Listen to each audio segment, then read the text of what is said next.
السلام کہا۔ ابھی کچھ وقفہ نہیں ہوا تھا کہ ابراہیم ایک بھنا ہوا بچڑا لے آئے۔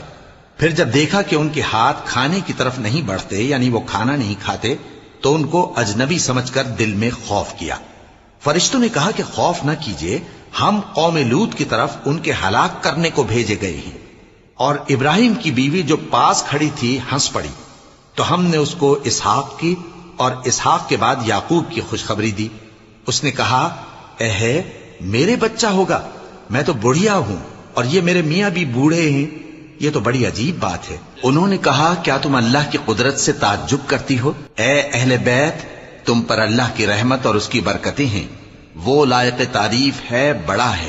پھر جب ابراہیم سے خوف جاتا رہا اور ان کو خوشخبری بھی مل گئی، تو قوم لوط کے بارے میں لگے ہم سے بحث کرنے۔